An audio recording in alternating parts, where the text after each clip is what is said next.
안녕하세요. 오늘 저희가 좀 흥미로운 이야기를 나눠보려고 하는데요. 리고니어 미니스트리 채널에 올라온 마이클 리브스의 강연입니다. 네, 주제가 바로 그리스도의 재림이죠. 맞아요. 근데 보통 재림하면 왠지 좀 심판, 두려움 이런 걸 떠올리기 쉬운데 이 강연은 정반대요. 오히려 이게 얼마나 큰 위로와 소망이 되는지 여기에 초점을 맞추더라고요. 그렇죠. 재림에 대해 막연하게 좀 불안감을 느끼셨던 분들이라면 오늘 이야기가 좀 새롭게 들릴 수 있을 것 같아요. 네, 그 강연에서 시작부터 되게 흥미로운 게 재림을 이해하는 열쇠가 뜻밖에도 구약의 희년제도에 있다는 거예요. 희년이요? 레위기 25장에 나오는 그거 말씀이시죠? 네, 맞아요. 그 50년마다 나팔 소리가 울리면 모든 빚이 탕감되고 노예는 자유를 얻고 땅도 쉬고 뭐랄까 완전한 회복이 선포되는 거잖아요. 네네, 이게 바로 재림 때 있을 우주적인 회복의 그림이다. 뭐 이런 거죠. 맞습니다. 특히 그 나팔 소리, 이게 중요해요. 그냥 선포 이상의 의미가 있는 거죠. 데살로니가 전서 4장에서도 주님이 나팔 소리와 함께 오신다고 했는데 아, 네. 리브스는 이 나팔 소리가 그 지성소에 들어갔던 대제사장이 임무를 마치고 다시 나오는 걸 알리는 신호와 같다고 봐요. 그렇군요. 네, 사도행전 1장 11절 약속처럼 하늘로 가신 모습 그대로 다시 오실 우리 대제사장 예수 그리스도의 귀환을 알리는 소리라는 거죠. 와, 그러니까 희년의 나팔 소리가 재림 나팔 소리의 예고편 같은 거네요. 네, 이게 심판주가 온다는 무서운 신호가 아니라 우리를 위해 속죄하신 그 대제사장이 돌아오신다는 기쁜 소식이다. 이런 관점이군요. 바로 그거죠. 그래서 하이델베르그 요리문답 52문에서도 묻잖아요. 그리스도께서 심판하러 다시 오시는 게 당신에게 어떤 위로가 됩니까? 네네. 그 심판자가 바로 우리 구원자라는 사실, 그 자체가 위로라는 거예요. 아, 정말 그렇네요. 보통 생각하는 그 무서운 심판 이미지랑은 완전 다른데요. 중세 그림이나 집노의 날 같은 거랑요. 네, 정반대죠. 루터가 심판의 날을 가장 행복한 마지막 날이라고 불렀다는 이야기도 참 인상적이에요. 가장 행복한 날이라니? 아니 근데 시편 98편 같은 데 보면 온 땅이랑 바다, 강, 산들이 다 주님 심판 앞에서 기뻐 외치라고 하잖아요. 솔직히 이게 잘 와닿지는 않거든요. 어떻게 심판 앞에서 기뻐하죠? 그게 좀 어렵죠.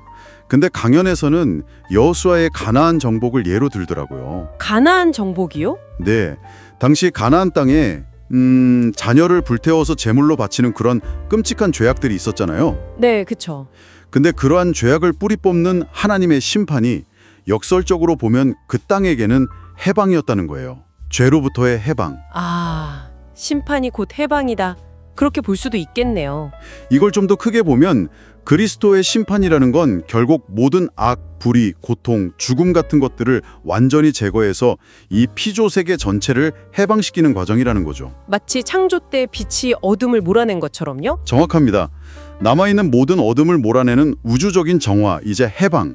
사실 이 심판은 이미 우리 안에서 시작됐다고도 볼 수 있어요. 우리 안에서요? 네, 우리가 신앙생활하면서 겪는 그 성화의 과정 있잖아요. 때로는 좀 고통스럽지만 우리 안에 죄와 어둠을 계속해서 몰아내면서 우리를 자유롭게 하는 과정이니까요.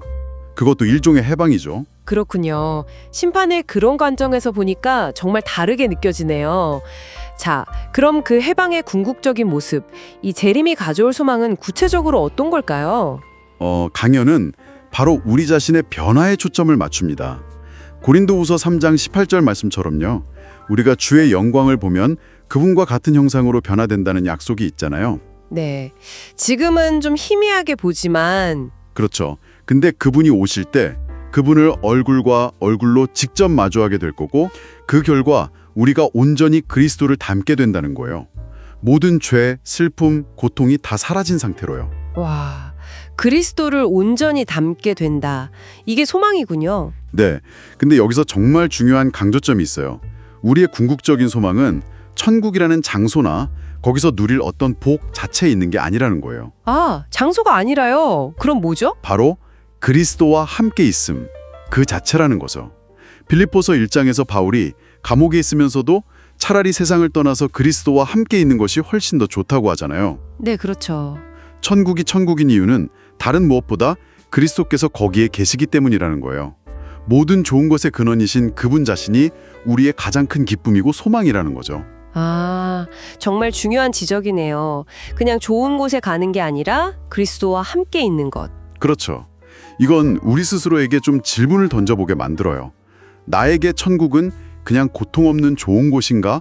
아니면 정말 그리스도와의 영원한 교제, 그 관계 자체인가? 하고요. 네. 그렇게 하면 그 소망, 그리스도와 함께 한다는 그 소망이 정말 확실하다고 믿을 수 있는 근거는 뭘까요? 솔직히 세상 돌아가는 것만 보면 좀 불안할 때도 있잖아요. 재림의 징조가 안 보이는 것 같기도 하고. 맞아요. 세상만 보면 그렇죠. 바로 그 지점에서 강의하는 우리의 확신은 세상 상태가 아니라 그리스도의 부활에 근거한다고 딱 짚어줘요. 아, 부활이요? 네, 그분의 부활은 이미 시작된 하나님 나라 새로운 창조의 첫 열매라는 거예요. 첫 열매가 맺혔다는 건 이제 추수 전체가 따라올 거라는 확실한 보증이잖아요. 네네. 이 새 창조의 흐름은 결코 멈추거나 되돌릴 수 없다는 거죠. 그 아이작 왓의 찬송과 기쁘다 구주 오셨네 3절 가사처럼요. 죄와 저주가 미치는 모든 곳까지 그분의 구원과 축복이 흘러넘쳐서 결국 모든 것을 회복하실 거라는 그 약속. 이게 우리의 흔들리지 않는 확신의 기초라는 겁니다. 세상에 어떻든 부활하신 그리스도께서 이미 새 창조를 시작하셨기 때문에 그 완성인 재림은 반드시 온다. 이런 확신이군요. 네, 바로 그거죠. 와, 오늘 마이클 리브스 강연을 통해 그리스도의 재림을 정말 새로운 시각으로 보게 된 것 같습니다. 두려움이 아니라 완전한 해방, 또 우리를 위해 죽으신 그 사랑의 주님과의 영원한 만남, 그리고 그분을 온전히 닮아가는 영광스러운 변화, 이런 소망으로 가득 찬 사건이네요. 그렇죠. 핵심은 역시 심판하시는 분이 바로 우리를 구원하시는 분, 우리를 사랑하시는 분이라는 사실. 그리고 우리의 참된 기쁨은 그분과 함께하는 것 자체에 있다는 거고요. 네, 이 메시지가 듣고 계신 당신에게는 어떤 의미로 다가오시는지 궁금하네요. 강연 마지막 부분에 보면요.